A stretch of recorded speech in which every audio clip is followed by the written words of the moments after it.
کیونکہ مسلمان امت اجابت اور امت اطاعت ہے۔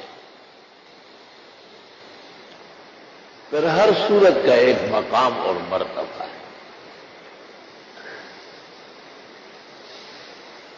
یہ سورہ واقعہ کے بارے میں آیا ہے کہ جو یہ پڑھے اور اللہ اس کو نزول رزق سے آباد کرے گا۔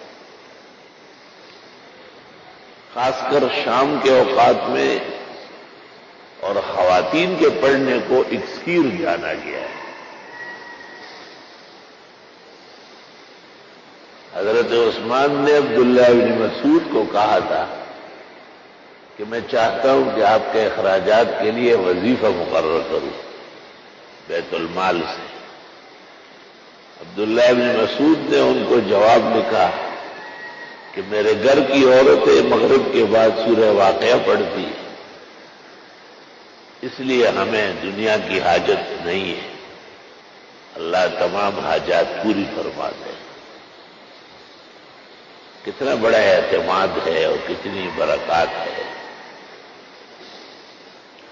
میں اکثر طلباء سے بھی کہتا ہوں، علماء دین سے بھی، جب کبھی وہ معاش اور اقتصاد کا شکوہ کرتے ہیں، آج کل تو حالات ایسے ہو گئے کہ تمام مدرسے والے علماء اور وہ خاص افغان میں ہے، کیونکہ لاک ڈاؤن کے ذریعے اور وبا کی وجہ سے اچھے بھلے لوگوں کے کام بند ہو گئے، فیکٹریاں رک گئی، کارخانے سمٹ گئے، کاروبار تقریباً مفلوج ہو گیا۔ تو ایسی صورت میں وہ غریب مدرسوں کو کیا تعاون دیں گے؟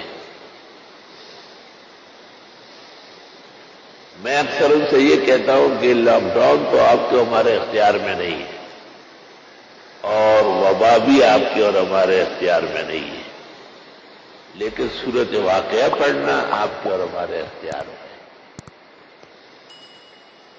بجائے اس کے کیسٹ کو آپ فون کرے، اس کو راضی کرے، اس کی منت کرے، آپ گھر کی عورتوں کو،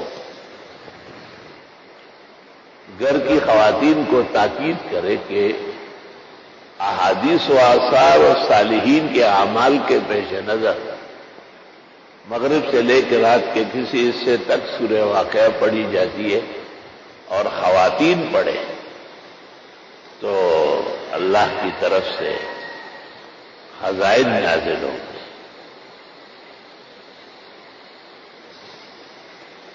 طلبہ کے لیے اور جن کے لیے یاد ہے وہ تو مغرب کے 2 سنتوں میں اور 6 اوابین میں اس کو معمول بنا لیں، زندگی پر خود کفیل رہیں گے، مستغنی رہیں گے، اور انشاءاللہ تعالی اس ناسوتی عالم میں اور اس فانی زندگی میں کسی کی طرف حاجت کے ساتھ نہیں بڑھیں گے، بلکہ ان کی حاجت پورا کرنے کے لیے بڑھیں گے۔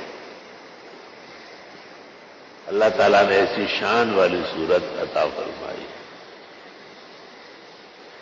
ایک ایسے ملنگ سا ساتھی ہے، عالم ہے لیکن زیادہ دنیا اور دنیا کے ہیج پیج سے واقف نہیں ہے۔ ان کو کسی کا کہا گیا کہ وہ فجر کی نماز میں واقعہ پڑھتے ہیں، تو انہوں نے بغیر سوچے سمجھے کہا کہ یہ تو خالص غنا ہے، اور سونا اور چاندی ہے، یاقوت اور مرجان ہے، خزائن ہے اور دولت ہے۔ میں نے کہا یا رب اس کا منہ مبارک فرما، اتنا بڑا عقیدہ ہے۔ تو آپ کو بھی نصیحت ہے اور